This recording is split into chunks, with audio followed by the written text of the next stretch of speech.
അമ്മയോട് എന്താണ് എലിസബത്ത് പറഞ്ഞത്? മേരി, കർത്താവ് നിന്നോട് അരുളി ചെയ്ത കാര്യങ്ങൾ നിറവേറുമെന്ന് വിശ്വസിച്ച നീ,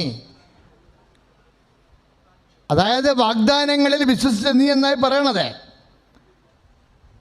ലുക്ക 1:45 പറയണത് ഉടമ്പടി വചനങ്ങളാ. എന്താ പറയണത്? മേരി പറഞ്ഞ്, കർത്താവ് നിന്നോട് അരുളി ചെയ്ത കാര്യങ്ങൾ നിറവേറുമെന്ന് വിശ്വസിച്ച നീ ഭാഗ്യവതി.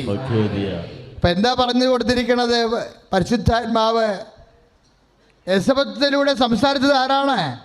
പരിശുദ്ധാത്മാവ്. പരിശുദ്ധാത്മാവ് അമ്മയെ കണ്ടപ്പോൾ എന്താ പറഞ്ഞത് എലിസബത്തിലൂടെ? മേരി, കർത്താവ് നിന്നോട് അരുളി ചെയ്ത കാര്യങ്ങൾ, മോസസിനോട് അരുളി ചെയ്ത കാര്യങ്ങളെ പോലെ, എബ്രാഹത്തോട് അരുളി ചെയ്ത കാര്യങ്ങളെ പോലെ കർത്താവ് ഇക്കാലങ്ങളിൽ നിന്നോട് അരുളി ചെയ്ത കാര്യങ്ങൾ എബ്രാഹത്തെ പോലെ മോസസിനെ പോലെ വിശ്വസിച്ച നീ ഭാഗ്യവതി. അതാണ് സംഭവം. ഉടമ്പടി തുടരുകയാണ്. എബ്രാഹത്തിൻ്റെ ഉടമ്പടി മോസസിലൂടെ വന്ന് അമ്മയിലേക്ക് എത്തി നിൽക്കുമ്പോൾ വാഗ്ദാനങ്ങൾ എന്ത് ചെയ്യണമെന്നാണ് കർത്താവിന് വചനം പറയണത്. ദൈവപൈതലെ, വാഗ്ദാനങ്ങളിൽ വിശ്വസിക്കണം. വിശ്വസിക്കാൻ യാതൊരു മാർഗമില്ലാതിരുന്നപ്പോഴും, പ്രതീക്ഷയില്ലായിരുന്നപ്പോഴും, പ്രത്യാശയില്ലായിരുന്നപ്പോഴും പ്രത്യാശയോടെ കർത്താവിൻ്റെ വചനങ്ങളിലും വാഗ്ദാനങ്ങളിലും എബ്രാഹാം വിശ്വസിച്ചു. അവൻ വിശ്വസിച്ചത് അവന് നീതിയായി തീർന്നുവെന്നാണ് ഉൽപ്പത്തി 15:6 പറയണത്. എന്താ പറയണത്? എബ്രാഹാം വിശ്വസിച്ചു. എന്തിൽ വിശ്വസിച്ചു? വാഗ്ദാനങ്ങൾ വിശ്വസിച്ചു. ആ വാഗ്ദാനങ്ങളിൽ വിശ്വസിച്ച കൊണ്ട് തന്നെ എബ്രാഹത്തിന് അത് നീതിയായി പരിഗണിച്ചു. കാരണം 100 വയസ്സായില്ലേ? 100 വയസ്സായ കുഞ്ഞുങ്ങളുണ്ടാവുമെന്ന് എന്താ ഉറപ്പ്? 100 വയസ്സായ ആളാ ഇപ്പം കുഞ്ഞുങ്ങളുണ്ടാകാനുള്ള. എന്നിട്ടും ദൈവം എന്താ പറയുന്നത്? ദൈവം വാഗ്ദാനങ്ങൾ കൊടുത്തപ്പോൾ എബ്രാഹാം എന്ത് പറഞ്ഞു? വാഗ്ദാനങ്ങളെല്ലാം കേട്ടതിന് ശേഷം എബ്രാഹാം പറഞ്ഞു, ഇതെല്ലാം അനുഭവിക്കണമെങ്കിൽ എനിക്ക് മക്കൾ വേണ്ടേ? സങ്കടത്തോടെ ചോദിക്കുന്ന ഒരു ചോദ്യമാണ്. എബ്രാഹത്തിനോട് വാഗ്ദാനങ്ങൾ നൽകിയപ്പോൾ എബ്രാഹാം ദൈവത്തോട് പറഞ്ഞു, ഇതെല്ലാം ഞാൻ അനുഭവിക്കണമെങ്കിൽ എനിക്ക് മക്കൾ വേണ്ടേ? ഡമാസ്കസുകാരൻ എലിയാസറാണ് എൻ്റെ വീട്ടിലിപ്പോൾ അധികാരി. സങ്കടത്തോടെ പറയുന്ന വാക്കാ. ഡമാസ്കസുകാരനാണ് എൻ്റെ കാര്യസ്ഥൻ. അവനാണ് എൻ്റെ കാലവും സാറായുടെ കാലവും കഴിയുമ്പോൾ എൻ്റെ വസ്തുവകകളെല്ലാം അനുഭവിക്കാനുള്ള അവകാശി. എനിക്ക് മക്കളില്ല. പിന്നെ ദൈവം ഉടനെ ഇത് കേട്ടിട്ട് എബ്രാഹത്തിൻ്റെ കയ്യെ പിടിച്ച് കൊണ്ടുവന്ന് പുറത്ത് നിർത്തിയിട്ട് പറഞ്ഞ്, നീ സൈഡിലോട്ട് മുമ്പോട്ടും ഒന്നും നോക്കണ്ട, നേരെ മേലോട്ട് നോക്കാൻ പറഞ്ഞു. എബ്രാഹാം മേലോട്ട് നോക്കിയപ്പോൾ ദൈവം ചോദിച്ചു, നീ എന്താണ് കാണുന്നത്? നക്ഷത്രങ്ങൾ. അതുപോലെ ഞാൻ നിനക്ക് കുഞ്ഞുങ്ങളെ തരുമെന്ന്. അതാണ് വാഗ്ദാനം. സ്തുതിയുടെ ഹല്ലേലൂയ.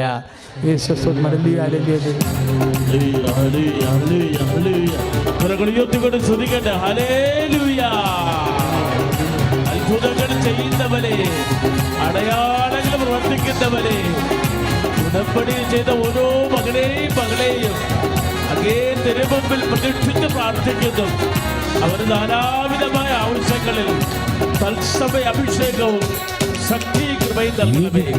കരുതുന്നവൻ, ഭാരങ്ങൾ വഹിക്കുന്നവൻ, എനിക്കായി കരുതുന്നവൻ, ഭാരങ്ങൾ വഹിക്കുന്നവൻ, എന്നെ കൈവിടാത്തവൻ, യേശുവൻ കൂടെയുണ്ട്. എന്നെ കൈവിടാത്തവൻ, യേശുവൻ കൂടെയുണ്ട്. ഉടമ്പടി എന്ന് പറയുന്നത് ദൈവത്തിൻ്റെ ഒരു മനസ്സാണ്. ദൈവം കണ്ടുപിടിച്ചൊരു പദ്ധതിയാണ്. എന്തുകൊണ്ടാണ് ഉടമ്പടി ഉണ്ടാകാൻ കാരണം? ഉടമ്പടി ഉണ്ടാകാൻ കാരണം എന്താ? ദൈവവും മനുഷ്യനുമായിട്ടുള്ള ഒരു കാലത്ത് ഉടമ്പടി എന്ന ഒരു പുതിയ പരിപാടി, ഒരു റിലേഷൻഷിപ്പ്, ഒരു ബന്ധത്തിൻ്റെ രീതി ആരാ കണ്ടുപിടിച്ചത്? ദൈവം കണ്ടുപിടിച്ചതാ. ദൈവം എന്തിനാണ് കണ്ടുപിടിച്ചത്? കാര്യം ദൈവം എന്തുകൊണ്ട് ഉടമ്പടി ഉണ്ടായെന്ന് ചിന്തിക്കണത് ഉടമ്പടി എടുക്കുന്നവർക്ക് അത്യാവശ്യമായിട്ട് വരും. എന്തുകൊണ്ട് ഉടമ്പടി ഉണ്ടായത്? ദൈവ സ്നേഹമായത് കൊണ്ടാണ്. ഇപ്പം 1 യോഹന്നാൻ 4:8 എന്താ പറയണത്? ദൈവം സ്നേഹമാകുന്നു.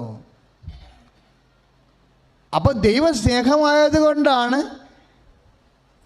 ഇപ്പം നമ്മൾ സ്നേഹമായിരിക്കുന്ന ആൾക്കാർ തമ്മിൽ കാണുമ്പോൾ എന്താ ആൾക്കാർ പിരിയുമ്പോൾ എന്താ കരയണത്? ആൾക്കാർ സ്നേഹമായിരിക്കുന്ന ആൾക്കാരെ പിരിയാൻ പറ്റണില്ല, ഇല്ലേ? ഇവിടെ പറയുമ്പോഴൊക്കെ ഓഫീസിൽ പോലും കരയുന്നില്ലേ ആൾക്കാർ? വലിയ മനുഷ്യർ പോലും പൊട്ടിപ്പോണ ഞാൻ കണ്ടിട്ടുണ്ട്. കുറേ വിടവിറച്ചിൽ യോഗങ്ങളിൽ ഞാൻ പങ്കെടുത്തിട്ടുണ്ട്. ചെറിയവരും വലിയവരും പിരിയണത് കണ്ണ് നിറഞ്ഞാണ് പിരിയണത്. എന്തുകൊണ്ടാണ് ഇങ്ങനെ പിരിയാൻ? സ്നേഹത്തിൻ്റെ ഒരു അവസ്ഥയാണ്. കുറേ നാൾ ഒരുമിച്ച് ജീവിച്ചവർക്ക് പിരിയാൻ പാടാണ്. ഇങ്ങനെ പിരിയാൻ പാടായ സമയത്ത് പിരിയാണ്ടിരിക്കാനാണ് ദൈവം അത് ഉടമ്പടിയാക്കി കളഞ്ഞത്. സ്ഥിരവും സ്ഥായിയുമായൊരു ബന്ധം നിൻ്റെ ദൈവം, നിൻ്റെ സ്നേഹദൈവം നിന്നിൽ നിന്ന് ആഗ്രഹിക്കുന്നു. കൈ അടിച്ചു കിടത്താണ്.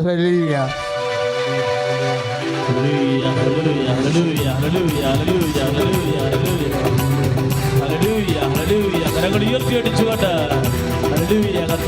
ഉടമ്പടിയോട് നന്ദി പറയുന്നു. എല്ലാ സ്നേഹത്തിനും നല്ല ദൈവമേ നന്മ സ്വരൂപ, എല്ലാ സൃഷ്ടികളെക്കാളും ഉപരിയായി നിന്നെ സ്നേഹിച്ചിടുന്നില്ല ഞാൻ. എല്ലാ സ്നേഹത്തിനും ഏറ്റവും യോഗ്യനാമൻ നല്ല ദൈവമേ നന്മ സ്വരൂപ, എല്ലാ സൃഷ്ടികളെക്കാളും ഉപരിയായി നിന്നെ സ്നേഹിച്ചിടുന്നില്ല ഞാൻ. അത് കാരണം ഈ ആദ്യ സ്നേഹം, ആദ്യ ഉടമ്പടി സാഹചര്യങ്ങളൊക്കെ പ്രധാനപ്പെട്ടതാണ്. നിങ്ങളിപ്പോൾ 3 കാര്യം സാക്ഷ്യം പറഞ്ഞു കഴിഞ്ഞാൽ അച്ഛനും കണ്ടു കഴിയുമ്പോൾ പിന്നെ ചില ആൾക്കാർ ഉഴപ്പണില്ലേ, അത് പണിയാവും. ചില ആൾക്കാർ ഉഴപ്പാൻ സാധ്യത ഉള്ളത് കൊണ്ട് തന്നെയാണ് ചിലക്ക് അനുഗ്രഹം താമസിക്കുന്നത്. കാര്യം ദൈവം നോക്കണത് ആദ്യ സ്നേഹമാണ് നോക്കണത്. ഇപ്പം എബ്രഹാത്തിൻ്റെ മക്കളിലെ ആദിജാതൻ ആരാ? ഇസ്മയേലാ. ആദ്യം ജനിച്ചത് ആരാ? ആദ്യം ജനിച്ചത് ഇസ്മയേലാണ്, അല്ലേ? രണ്ടാമത് ജനിച്ചത് ആരാ? ഇസഹാക്ക്. പക്ഷെ ദൈവം ആദിജാതനായിട്ട് ആരെയാണ് കരുതണത്? എന്താ കാര്യം? സാറായിയുമായിട്ട് എബ്രഹാത്തിന് ഉടമ്പടി ഉണ്ടായിരുന്നു. ഹാഗറുമായിട്ട് ഉടമ്പടിയില്ല. വേറെ പ്രശ്നങ്ങളൊന്നുമില്ല. ഹാഗറിനെ തള്ളിക്കളയാൻ കാരണം ഉടമ്പടി ഇല്ലാത്ത കൊണ്ടാണ്. സാറായുമായിട്ടാണ് ദൈവത്തിൻ്റെ രീതി. ദൈവം ആരുമായിട്ട് ഉടമ്പടി ചെയ്യുന്ന വ്യക്തിക്ക്, ആ വ്യക്തിക്ക് വേറെ വ്യക്തിയോട് ഉടമ്പടി ഉണ്ടെന്നുണ്ടെങ്കിൽ ആ വ്യക്തിയുടെ ഉടമ്പടിയെ ദൈവം മാനിക്കും. അങ്ങനെയാണ് ഇസഹാക്ക് രണ്ടാമത് ജനിച്ചെങ്കിലും ദൈവം പറഞ്ഞ് ഉടമ്പടി പ്രകാരം ഇവനാണ് ആദിജാതൻ. അപ്പോൾ ഈ ഉടമ്പടി കാലങ്ങളിൽ എപ്പോഴും ഉടമ്പടി പ്രകാരമായിരിക്കും മൂവ്മെൻറ്റ്സ് എല്ലാം ഉണ്ടാകണത്. അതുകൊണ്ടാണ് അച്ഛനത്തിന് സ്ട്രിക്റ്റായിട്ട് പറഞ്ഞിരിക്കുന്നത് ഈ വിഷയങ്ങൾ പാലിക്കുമ്പോൾ. ഇനി യാക്കോബിൻ്റെ കാര്യം പറയുമ്പോഴും അത് തന്നെ സംഭവിച്ച്. യാക്കോബിന് അന്നത്തെ രീതി അനുസരിച്ചുകൊണ്ട് 2-3 ഭാര്യമാരുണ്ടാകും. യാക്കോബിൻ്റെ ആദ്യത്തെ ഭാര്യ ആരാണ്? ലേയാണ് ആദ്യത്തെ ഭാര്യ. ലേയുമായിട്ടാണ് യാക്കോബ് ഉടമ്പടി ചെയ്തത് ആദ്യം. അതിനുശേഷം ലേയ പൂച്ചക്കണ്ണാണെന്ന് പറഞ്ഞുകൊണ്ട് യാക്കോബ് അവളെ തഴഞ്ഞ്. എന്നിട്ട് റാഹേൽ ഇത്തിരി വടിവുള്ള ശരീരമാണെന്നും പറഞ്ഞുകൊണ്ട് യാക്കോബിനെ അയാൾ സ്നേഹിച്ചു. റാഹേലിനെ അയാൾ സ്നേഹിച്ചു. ഉടമ്പടിക്ക് പുറത്ത് എന്തെല്ലാം കോപ്പറടിത്തരം കാണിച്ചാലും ദൈവം മൈൻഡ് ചെയ്യത്തില്ല. ലയ ജനിച്ചപ്പോൾ ലയക്ക് മക്കളില്ലായിരുന്നിട്ട് അവസാനം ലയ കണ്ണീരോടെ കർത്താവിനെ പറഞ്ഞു, കർത്താവ് എനിക്ക് സൗന്ദര്യമില്ല, റാഹേലിനെ കെട്ടിയപ്പോൾ അതിയാൻ എന്നെ ഒഴിവാക്കുകയും ചെയ്യുന്നുണ്ട്, ഞാൻ എന്ത് ചെയ്യുമെന്ന് പറഞ്ഞു. ഉടനെ ദൈവം പറഞ്ഞു, നീയാണ് ഉടമ്പടി പ്രകാരമുള്ള ആൾ, അതുകൊണ്ട് നീ ആദ്യം പ്രസവിക്കുമെന്ന് പറഞ്ഞു. അവൾ പ്രസവിച്ച ആദ്യം. അപ്പോൾ യാക്കോബിന് ലയയോട് സ്നേഹമായി. അപ്പോഴാണ് റാഹേലും പ്രസവിച്ച്. അപ്പോഴേ യാക്കോബിൻ്റെ സ്നേഹം പിന്നെയും ഡിവീറ്റ് ചെയ്തു പോയി. അപ്പോഴും ദൈവത്തിൻ്റെ സ്നേഹം അപ്പോഴും പോയില്ല. ഈ വിശ്വസ്തനെന്ന് പറഞ്ഞാൽ അതാണ്. രക്ഷകൻ്റെ വാഗ്ദാനം വന്നപ്പോൾ ദൈവം ആരുടെ മകനെ എടുത്തത്? ലയ്യാടെ മകനെ എടുത്തത്. യൂദാ ഗോത്രത്തിൽ നിന്നാണ് ഈശോ ജനിക്കണത്. യൂദ ആരാ? യൂദ ലയ്യാടെ മകനാണ്, റാഹേലിൻ്റെ മകനല്ല. ആ യൂദായി ജനിച്ചിട്ട് യൂദായുടെ ഗോത്രത്തിൽ നിന്നാണ് ഈശോ ജനിക്കണത്. ആ ഗോത്രത്തിൽ നിന്ന്. ഇത് ഉടമ്പടി പ്രകാരമാണ്. ദൈവം എബ്രഹാത്തിനോട് ചെയ്ത് വാഗ്ദാനമായതുകൊണ്ട് ആ വാഗ്ദാനം യാക്കോബിന് പകർന്നു കിട്ടിയ കാരണം യാക്കോബ് ആദ്യം ചെയ്ത ലയമായിട്ടുള്ള ബന്ധത്തെയാണ് ദൈവം മാനിച്ചിട്ട് ആ ഉടമ്പടി പ്രകാരമാണ് റാഹേലിനെ അട്ടിമറിച്ചുകൊണ്ട് ലയയുടെ മകനായ യൂദയായ കർത്താവിൻ്റെ ഗോത്രമായിട്ട് ദൈവം കണക്കാക്കുന്നത്. വിശ്വസ്തതയുടെ ഭാഗമാണ്. ഉടമ്പടി ഒരു നിസ്സാര കാര്യമല്ല, വിശ്വസ്തതയുടെ വിഷയമാണ് ഉടമ്പടി. നിങ്ങൾ പ്രാർത്ഥിച്ചേ, കർത്താവായ ദൈവമേ, ഉടമ്പടിയോടെ നീ കാണിക്കണ വിശ്വസ്തത ഞാൻ പരിശുദ്ധ അമ്മ വഴി നിന്നോട് ചെയ്ത വിശ്വസ്തതയുമായി നിലനിൽക്കുവാൻ എന്നെ അഭിഷേകം ചെയ്യണമേ. സ്തുതിക്കട്ടെ. ഹല്ലേലൂയ.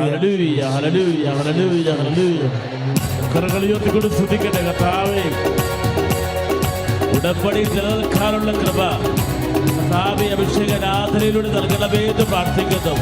ഉടമ്പടി നിബന്ധനകൾ പാലിക്കാനുള്ള അഭിഷേകം നൽകണമേ എന്ന് പ്രാർത്ഥിക്കുന്നു. വിവിധ പ്രതിസന്ധികളുടെയും സമ്മർദ്ദങ്ങളുടെ തിരക്കിടയിൽ കർത്താവേ ഉടമ്പടി യഥാകൂലം പ്രാപിച്ച് നിബന്ധനകൾ പാലിച്ച് ദൈവാനുഗ്രഹം പ്രാപിക്കാൻ കർത്താവേ ഞാൻ കരുത്തിൽ ശക്തി തരണമേ. Hallelujah, hallelujah. യേശുവേ ആരാധന.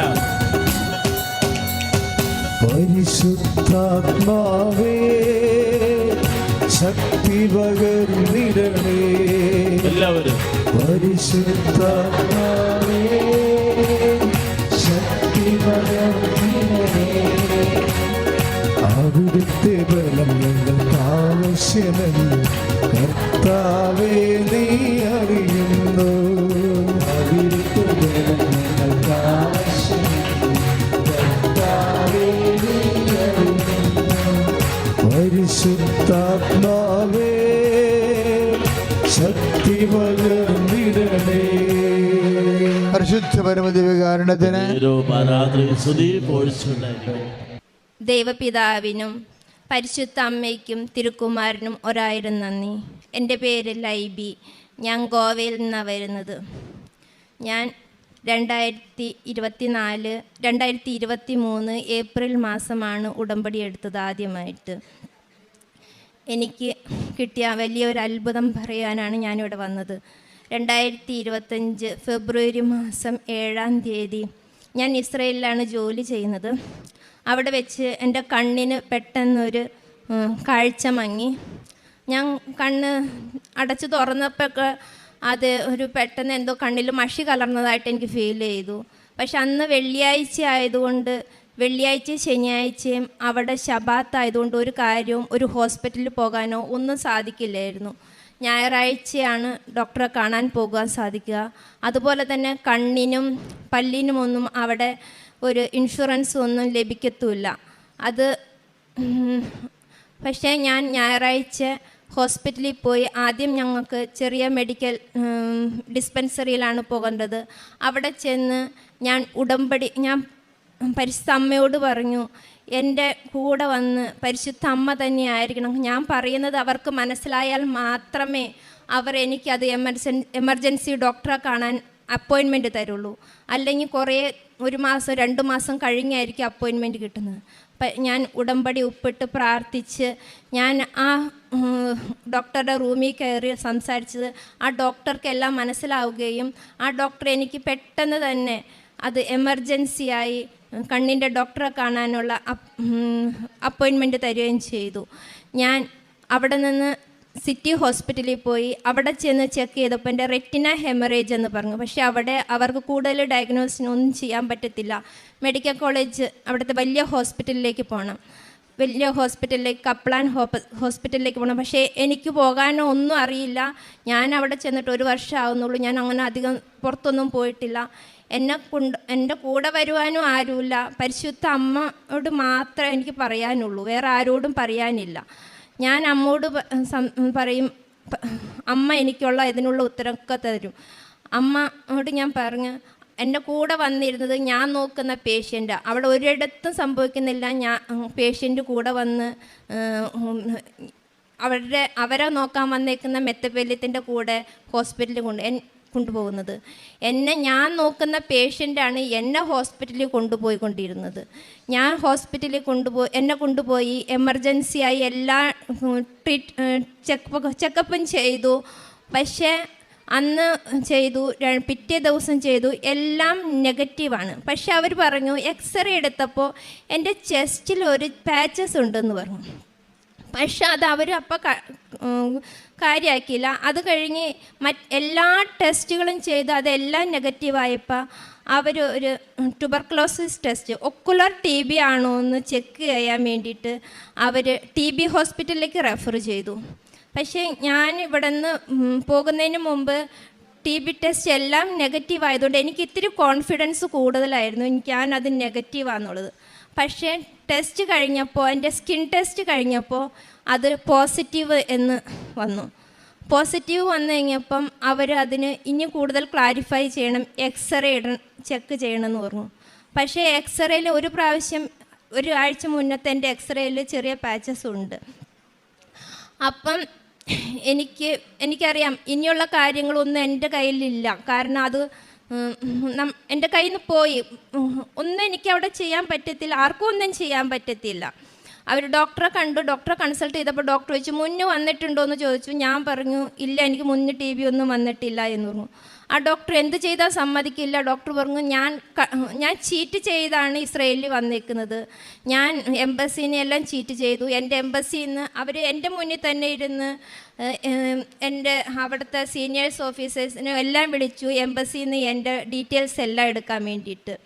എൻ്റെ ഡീറ്റെയിൽസ് എടുത്ത് എൻ്റെ ഇതെല്ലാം ക്ലാരിഫൈ ചെയ്ത് എന്നെ അന്ന് തന്നെ ഡീപ്പോർട്ട് ചെയ്യുമെന്നുള്ള രീതിയിലായിരുന്നു അവർ പ്രവർത്തിച്ചത്. അപ്പോൾ എൻ്റെ കൂടെ വന്ന എൻ്റെ അമ്മച്ചി അവരോട് ചോദിച്ചു, എന്നെ കൂടെ നിർത്തുന്നതിൽ അവർക്കെന്തെങ്കിലും ഇനി ബുദ്ധിമുട്ടുണ്ടോയെന്ന്. കാരണം അവരും ഒരു രോഗിയാണ്. TB എന്ന് വെച്ചാൽ ക്ഷയരോഗത്തിൻ്റെയാണ്. അത് മറ്റുള്ളവർക്കും പകരാൻ സാധ്യതയുള്ളതാണ്. അപ്പം ഡോക്ടർ പറഞ്ഞു, എക്സ്റേ എടുത്ത് നോക്കിയിട്ട് ഞാൻ ക്ലാരിഫൈ ചെയ്യാമെന്ന്. എക്സ്റേക്ക് ഞാൻ പോയിപ്പോൾ ആ എക്സ്റേ റൂമിൽ ഉടമ്പടിയിട്ട് പ്രാർത്ഥിച്ചിട്ട് ഞാൻ പറഞ്ഞു, എൻ്റെ ചെസ്റ്റിൻ്റെ എക്സ്റേ എനിക്ക് വേണ്ട, പരിശുദ്ധ അമ്മയുടെ ചെസ്റ്റിൻ്റെ എക്സ്റേ എനിക്ക് വേണം. കാരണം എൻ്റെ എക്സ്റേ അത് ചിലപ്പോൾ എങ്ങനെ വരുമെന്ന് എനിക്കറിയത്തില്ല. പക്ഷെ പരിശുദ്ധ അമ്മയുടെ ചെസ്റ്റിൻ്റെ എക്സ്റേ ആയിരിക്കണമെന്ന് പറഞ്ഞ് ഞാൻ പ്രാർത്ഥിച്ചു. കാരണം എനിക്ക് അവിടെ ഒന്നും ചെയ്യാനില്ല. കാരണം അത് പോസിറ്റീവായ എന്നെ അന്ന് തന്നെ അവിടെ നിന്ന് പറഞ്ഞു വിടും. എനിക്ക് അവിടെ ഒരു കാരണവശാലും അത് അവർ എംബസിയിലേക്ക് അറിയിക്കുക, അതിനുള്ള ഇതെല്ലാം അവർ ചെയ്തു അവിടെ ഓൾറെഡി. എൻ്റെ എക്സ്റേ കഴിഞ്ഞു. ഞാൻ ശാന്തമായിട്ട് ഡോക്ടറുടെ റൂമിൽ വന്ന് ഡോക്ടർ ചെക്ക് ചെയ്തിട്ട് എൻ്റെ അടുത്ത് പറഞ്ഞു, എക്സ്റേ ചെക്ക് ചെയ്തിട്ട് അത്രയും നേരം ഭയങ്കര ദേഷ്യത്തിലിരുന്ന ഡോക്ടർ എന്നോട് പറഞ്ഞു, your chest is clear, you perfectly okay, you are not sick എന്ന് പറഞ്ഞു. അത് കേട്ട നിമിഷം എനിക്ക് ഞാൻ അവിടെ ഇരുന്ന് കുറേ കരഞ്ഞു ഡോക്ടറുടെ മുറിയിലിരുന്ന്. കാരണം എനിക്ക് വേറെ ഒന്നും, അത് അവിടെ അമ്മ ഇടപെട്ടതാണ്. അത് അമ്മയുടെ ചെസ്റ്റാണ്. കാരണം അതിക്ക് 1 ആഴ്ച മുന്നേ എൻ്റെ ചെസ്റ്റിലൊരു ചെറിയ പാച്ചസ് ഉണ്ടെന്ന് എനിക്ക് കിട്ടിയതാണ്. അതാണ് 1 ആഴ്ച കഴിഞ്ഞപ്പം എനിക്ക് എൻ്റെ ചെസ്റ്റ് പെർഫെക്റ്റ് ആയെന്ന് പറഞ്ഞ് എനിക്ക് തന്നു. പക്ഷേ ആ ഡോക്ടർ എനിക്ക് TBയുടെ ട്രീറ്റ്മെൻ്റ് ഒന്നും വേണ്ട എന്നും പറഞ്ഞ് സർട്ടിഫിക്കറ്റ് തന്നെങ്കിലും എൻ്റെ കണ്ണിൻ്റെ ആശുപത്രി കൊണ്ടുവന്നപ്പം ഞാൻ അന്ന് മാർച്ച് 5-ാം തീയതി വന്നപ്പം എനിക്ക് അവിടെ കാണിച്ച ഡോക്ടർ പറഞ്ഞു, അന്ന് ഞാനൊരു പുതിയ ഡോക്ടറെയാണ് കണ്ടത്, അന്ന് അത്രയും ദിവസം കണ്ട ഡോക്ടർ ആയിരുന്നില്ല. ആ ഡോക്ടർ പറഞ്ഞു, എനിക്ക് TBയുടെ ട്രീറ്റ്മെൻറ്റ് നടത്തണം, 6 മാസത്തെ അല്ലെങ്കിൽ 8 മാസത്തെ ട്രീറ്റ്മെൻറ്റ് നടത്തണം. ഒരു 2-3 ടെസ്റ്റും കൂടി എഴുതി തന്നു. അതും കൂടി ക്ലിയർ ആക്കിയിട്ട് ഞാൻ ട്രീറ്റ്മെൻറ്റ് തുടങ്ങാമെന്ന് പറഞ്ഞു. പിന്നെ എനിക്കുള്ള അപ്പോയിൻമെൻറ്റ് കിട്ടിയത് മാർച്ച് 31-നാണ്. ഞാൻ മാർച്ച് 30-ന് അതിന് ഞാൻ അപ്പോയിൻമെൻ്റ് എടുത്ത് വന്നിട്ട് ഞാൻ പരിശുദ്ധ ഞാൻ സമ്പൂർണ്ണ ജപമാല എൻ്റെ കൈകൊണ്ട് ഞാൻ സമ്പൂർണ്ണ ജപമാല സന്തോഷവും പ്രകാശവും ദുഃഖവും മഹിമയും എല്ലാ നന്മ നിറഞ്ഞ എല്ലാം കംപ്ലീറ്റ് ഞാൻ എൻ്റെ കൈ കൊണ്ട് എഴുതി. അതുപോലെ തന്നെ മാർച്ച് 20 ഞാൻ ഓൺലൈനിൽ ഉടമ്പടി എടുത്തു. അന്ന് ഇതിനകത്ത് ഒരു കാര്യത്തിൽ ഒരു ക്ലാരിഫൈ വേണം. ഒരു അത്ഭുതം അവിടെ സംഭവിക്കണം. കാരണം ഇനി എനിക്ക് ഇതിന് നടക്കാൻ വയ്യ. അതുപോലെ തന്നെ എനിക്ക് ഒരു അസുഖമില്ല എന്നുള്ളത് എനിക്ക് ക്ലിയർ ചെയ്യണം. എൻ്റെ മെഡിക്കൽ റെക്കോർഡിൽ ആ കണ്ണിൻ്റെ ഡോക്ടർ മെഡിക്കൽ റെക്കോർഡിൽ എനിക്ക് ട്യൂബർകുലോസിസ് പോസിറ്റീവ് എന്ന് റെക്കോർഡ് ചെയ്ത് തന്നു. അതെനിക്ക് മാറ്റി കിട്ടണമെന്ന് ഞാൻ അമ്മോട് ഉടമ്പടിയിൽ ഞാൻ നിയോഗം വെച്ച് ഞാൻ പ്രാർത്ഥിച്ചു. ഞാൻ 31 ഞാൻ ഹോസ്പിറ്റലിൽ ചെന്നു. അവിടെ ചെന്നപ്പം ഞാൻ ആഗ്രഹിച്ച് എൻ്റെ ആദ്യമേ ഫോളോ അപ്പ് ചെയ്തിരുന്ന ഡോക്ടറെ തന്നെ എനിക്ക് കാണാൻ കിട്ടി. അന്ന് ഞാൻ അമ്മോട് ഒരു നിയോഗം ഒരു അടയാളം ചോദിച്ചായിരുന്നു. ഞാൻ പറഞ്ഞായിരുന്നു നീല കളറുള്ള വസ്ത്രമിട്ട ഡോക്ടർ ആയിരിക്കണം എൻ്റെ അടുത്ത് എന്നെ ചെക്ക് ചെയ്യാൻ വരണ്ടേന്ന്. അതുപോലെ തന്നെ നീല വസ്ത്രം ഉള്ള ഒരു ഡോക്ടർ എൻ്റെ ആദ്യമേ ഫോളോ അപ്പ് ചെയ്തിരുന്ന ഡോക്ടർ, ആ ഡോക്ടർ തന്നെ എൻ്റെ ചെക്ക് ചെയ്തിട്ട് പറഞ്ഞു നിനക്ക് ഒരു ഹെൽത്ത് വൈസ് നീ ഓക്കെയാണ്. പിന്നെ എന്തുകൊണ്ട് ഇത് സംഭവിച്ചു എന്ന് നമുക്ക് ഇതുവരെ കണ്ടെത്താൻ പറ്റിയിട്ടില്ല. അത് ചിലപ്പം എത്ര ഹെൽത്തി ആയവരാണെങ്കിലും ചിലപ്പോൾ എന്തെങ്കിലും ഹെവി എടുത്ത് പൊക്കുകയോ അതുപോലെ തന്നെ എന്തെങ്കിലും ചിലപ്പോൾ എനിക്ക് ഇച്ചിരി ഉറക്കത്തിൻ്റെ പ്രശ്നം ഉണ്ടായിരുന്നു, അതുകൊണ്ട് അങ്ങനെ സംഭവിച്ചതാകാനേ സാധ്യത. അതുപോലെ എൻ്റെ മെഡിക്കൽ റെക്കോർഡിൽ നിന്ന് ഞാൻ ട്യൂബർകുലോസിസ് പോസിറ്റീവ് എന്ന് അത് ആ ഡോക്ടർ കംപ്ലീറ്റ്ലി മാറ്റി തന്നു എനിക്ക്. അത് ഇനി അങ്ങനെ വരാണെങ്കിൽ എനിക്ക് റിപ്പീറ്റ് ടെസ്റ്റ് ചെയ്തിട്ട് മാത്രമേ ഇനി അതിൻ്റെ ട്രീറ്റ്മെൻറ്റ് നടത്തത്തുള്ളൂ എന്ന് പറഞ്ഞു. അതല്ലാതെ എനിക്ക് അതിൻ്റെ ട്രീറ്റ്മെൻറ്റ് നടത്തേണ്ട ആവശ്യമില്ല എന്നും അത് എന്നുള്ളത് തന്നു. അതുപോലെ എനിക്ക് എല്ലാ മെഡിക്കൽ ഇൻഷുറൻസ് ഞാൻ പരിശുദ്ധ അമ്മോട് പ്രാർത്ഥിച്ചത്, കാരണം അവിടെ കണ്ണിനോ അല്ലെങ്കിൽ പല്ലിനോ ഒന്നും ഒരു മെഡിക്കൽ ഇൻഷുറൻസ് ലഭിക്കുന്നതല്ല. അതെല്ലാം എനിക്ക് പരിശുദ്ധ അമ്മ ഫ്രീ ആയിട്ട് അവിടുത്തെ ഇൻഷുറൻസിൽ കവറപ്പ് ചെയ്ത് തന്നു. അത് ഒരു അത്ഭുതകരമായി എല്ലാ കാര്യങ്ങളും. അതുപോലെ ഞാൻ ഇന്നലെ LFE പോയി ഞാൻ ലിറ്റിൽ ഫ്ലവർ അങ്കമാലി കണ്ണാശുപത്രിയിൽ പോയി കണ്ണ് ഒന്നും കൂടി ഞാൻ ചെക്കപ്പ് ചെയ്തു. ആ ഡോക്ടേഴ്സും പറഞ്ഞു എൻ്റെ കണ്ണറ് 90% ക്ലിയറായി. കാരണം എനിക്ക് അന്ന് സംഭവിക്കുന്ന സമയത്ത് എനിക്ക് ബൈബിൾ പോലും വായിക്കാൻ പറ്റത്തില്ലായിരുന്നു. എൻ്റെ കണ്ണിൻ്റെ കാഴ്ച പൂർണ്ണമായിട്ട് പോയായിരുന്നു, ഇടത്ത് കണ്ണിൻ്റെ. അപ്പം ഇപ്പം എൻ്റെ കണ്ണിന് 90% കാഴ്ച കിട്ടി. എനിക്ക് വായിക്കാനും എല്ലാം ഒരു കുഴപ്പമില്ല. ഇപ്പം ഞാൻ പെർഫെക്റ്റ്ലി ഓക്കെയാണ്. പിന്നെ എൻ്റെ രണ്ടാമത്തെ സാക്ഷ്യം എന്ന് പറഞ്ഞാൽ ഞാൻ ഇസ്രായേലിൽ പോകാൻ വേണ്ടിയിട്ട് ഞാൻ 2023 ഞാൻ ഉടമ്പടി എടുത്തത്. പക്ഷെ അതിക്ക് മുന്നേ ഞാൻ പോകാൻ ശ്രമിച്ചപ്പോൾ എനിക്ക് ഒരു സർട്ടിഫിക്കറ്റ് ഉണ്ടായില്ല. കാരണം ഞാൻ കേരളത്തിൽ ജനിച്ച് കർണാടകയിലേക്ക് കല്യാണം കഴിച്ച് പോയി ഗോവയിലാണ് ജീവിക്കുന്നത്. ഞങ്ങൾക്കൊരു അഡ്രസ് പ്രൂഫ്, ഒരു സ്വന്തമായിട്ട് വീടോ ഒരു അഡ്രസ് പ്രൂഫോ എങ്ങുമില്ല. അപ്പം അതുകൊണ്ട് ഞങ്ങളുടെ കയ്യിൽ ഒരു ഡോക്യുമെൻ്റ് ഇല്ല. എനിക്കൊരു ബർത്ത് സർട്ടിഫിക്കറ്റ് പോലും ഇല്ലായിരുന്നു, കാരണം എന്നെ പ്രസവിച്ചത് വീട്ടിലാണ്. പിന്നെ എൻ്റെ സ്കൂൾ സർട്ടിഫിക്കറ്റിൽ ഒരു ഡേറ്റ്, പള്ളിയിലെ സർട്ടിഫിക്കറ്റിൽ ഒരു ഡേറ്റ് എന്നുള്ള നിലയിലായതുകൊണ്ട് എൻ്റെ കാര്യങ്ങളൊന്നും നടക്കില്ലായിരുന്നു.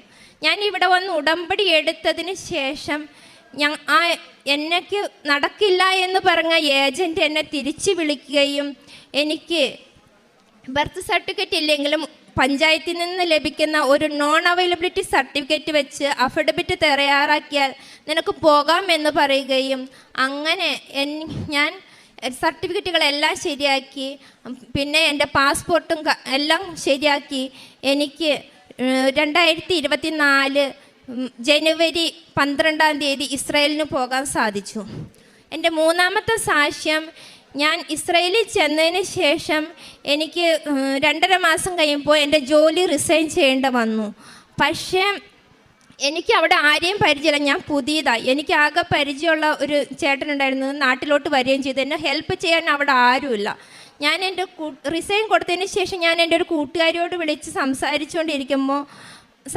വച്ച് അപ്പം തന്നെ അവൾ എനിക്ക് തിരിച്ചു വിളിച്ചിട്ട് പറഞ്ഞു, എടി നിനക്ക് എൻ്റെ കൂടെ ഇപ്പോൾ ഈ വണ്ടിയിലുണ്ടായിരുന്നു, അവൾക്കും അറിയത്തില്ലായിരുന്നു അതൊരു മലയാളിയാണ് അവളുടെ കൂടെ ഉണ്ടായിരുന്ന ചേട്ടനെ, നിനക്ക് എങ്ങും ജോലി കിട്ടിയില്ല എന്നുണ്ടെങ്കിൽ ആ ചേട്ടനെ വിളിച്ചാൽ മതി, ആ ചേട്ടൻ ജോലി ശരിയാക്കി തരാമെന്ന് പറഞ്ഞു. പക്ഷെ ഞാൻ ആ നമ്പറിൽ വിളിക്കാനൊന്നും പോയില്ല. പക്ഷെ ഞാൻ ജോലി ഇറങ്ങി 2-3 ദിവസം ഞാൻ എൻ്റെ കഴിവുകൊണ്ട് ഞാൻ എൻ്റെ ഏജൻസി വഴിയൊക്കെ ശ്രമിച്ചു. പക്ഷെ എനിക്ക് കിട്ടുന്നില്ല. പരിശുദ്ധ അമ്മയോട് ഞാൻ നിരന്തരമായിട്ട് 7 പ്രത്യക്ഷീകരണ പ്രാർത്ഥന 7 പ്രാവശ്യം ഞാൻ എന്നും ചൊല്ലും. അത് ചൊല്ലിക്കൊണ്ടിരുന്ന് അത് ചൊല്ലിക്കഴിഞ്ഞ് എഴുന്നേറ്റപ്പോഴാണ് എനിക്ക് ഈ കോണ്ടാക്റ്റ് നമ്പർ കിട്ടുന്നത്. ഞാൻ എന്നിട്ട് ആ 2-3 ദിവസം ജോലിയില്ലാതൊക്കെ നടന്നു കഴിഞ്ഞ് ഞാൻ ആ നമ്പറിൽ വിളിച്ചു. അപ്പോൾ ആ ചേട്ടൻ എൻ്റെ അടുത്ത് പറഞ്ഞു, അവർക്ക് ലേഡീസ് മാത്രം നടത്തുന്ന ഹോസ്റ്റലുണ്ട്, അങ്ങോട്ട് പോരെ, അവിടേക്ക് വന്നാൽ ഞാൻ ജോലി ശരിയാക്കി തരാമെന്ന് പറഞ്ഞു. ഞാൻ പരിശുദ്ധ അമ്മ, കാരണം പരിശുദ്ധ അമ്മയോട് ഞാൻ പ്രാർത്ഥിച്ച് എഴുന്നേറ്റപ്പോൾ കിട്ടിയ എനിക്കൊരു നമ്പറാണ്. അമ്മയിലെ മുന്നിൽ കണ്ടുകൊണ്ട് ഞാൻ അങ്ങോട്ട് പോയി. കാരണം എനിക്ക് അവിടെ ആരെയും പരിചയമില്ല. ഞാൻ ചെന്നിട്ട് 2.5 മാസമേ ആയിട്ടുള്ളൂ. എനിക്ക് ഒരു സ്ഥലവും പരിചയമില്ല. ഞാൻ ചെന്നു. ആ ചേട്ടൻ, റോണി എന്ന് പറയുന്ന ആ ചേട്ടൻ അവരുടെ ഹോസ്റ്റൽ, ലേഡീസിൻ്റെ ഹോസ്റ്റലിലേക്ക് എനിക്ക് അക്കോമഡേഷൻ തന്നു.